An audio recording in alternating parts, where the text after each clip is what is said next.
بسم اللہ الرحمن الرحیم۔ محبت کی درد بھری کہانی۔ ایک مرتبہ کا ذکر ہے کہ ایک لڑکا تھا، وہ اپنی دوست سے بہت پیار کرتا تھا۔ اس لڑکے نے کاغذ کی بہت ساری چیزیں بنا کر اس لڑکی کو گفٹ کی تھیں۔ اس وقت وہ ایک کمپنی میں ایک خانسامہ کی حیثیت سے کام کر رہا تھا اور اس کا مستقبل کچھ زیادہ روشن نہیں تھا، لیکن پھر بھی وہ دونوں ساتھ بہت خوش تھے۔ ایک دن اس کی دوست نے کہا کہ وہ پیرس جا رہی ہے اور پھر کبھی واپس نہیں آئے گی۔ اس نے یہ بھی کہا کہ وہ ساتھ میں ان دونوں کا کوئی خاص مستقبل نہیں دیکھ رہی، تو اب سے ان دونوں کے راستے الگ الگ ہیں۔ اس لڑکے کا دل ٹوٹ گیا، لیکن جب وہ اپنے ہوش و حواس میں واپس آیا، اس نے دن رات محنت شروع کر دی۔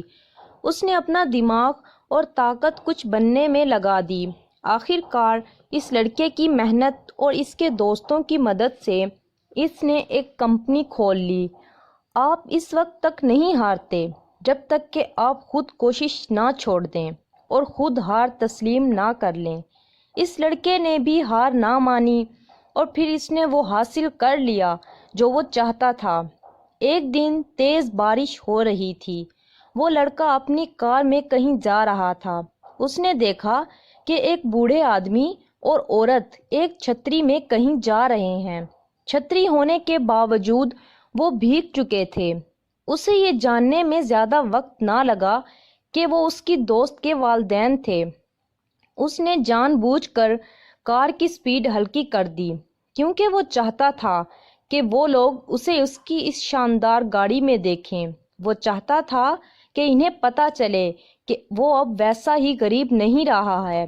اب اس کی اپنی کمپنی ہے، کار ہے اور سب کچھ ہے۔ لیکن پھر جو اس نے دیکھا، اس منظر نے اسے کچھ حیران کر دیا۔ وہ لوگ ایک قبرستان کی طرف جا رہے تھے۔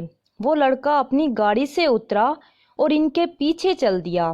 اس نے دیکھا کہ ایک قبر پر اس کی دوست کا نام لکھا ہے اور اس کے والدین کے ہاتھ میں اس کے دوست کی تصویر ہے۔ اس نے دیکھا کہ اس کی بنائی ہوئی کاغذ کی چیزیں اس قبر کے برابر میں رکھی ہیں۔ اس کے والدین نے اسے دیکھ لیا تھا۔ اس لڑکے نے پوچھا کہ یہ سب کب ہوا؟ تو انہوں نے بتایا کہ وہ فرانس کبھی نہیں گئی تھی، اسے کینسر ہو گیا تھا۔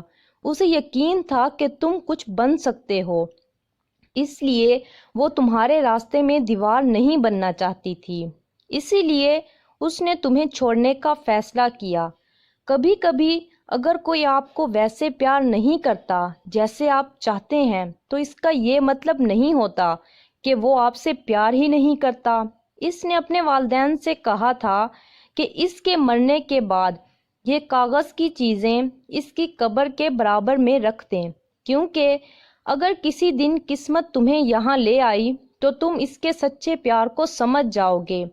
وہ لڑکا خود پر قابو نہ رکھ سکا اور رو پڑا۔ کسی کو یاد کرنے کا دردناک طریقہ یہ ہوتا ہے کہ آپ اس کے برابر میں بیٹھ جاؤ، یہ جانتے ہوئے بھی کہ نہ آپ اس کو پا سکتے ہو اور نہ ہی اسے کبھی دیکھ سکتے ہو۔ زندگی میں انہیں وقت دیں جو آپ کے لیے اہم ہیں۔ کہیں ایسا نہ ہو کہ کسی دن آپ جاگیں تو اس انسان کو ہی کھو دیں جو آپ کے لیے بہت اہم تھا۔ اگر ویڈیو اچھی لگے تو چینل کو سبسکرائب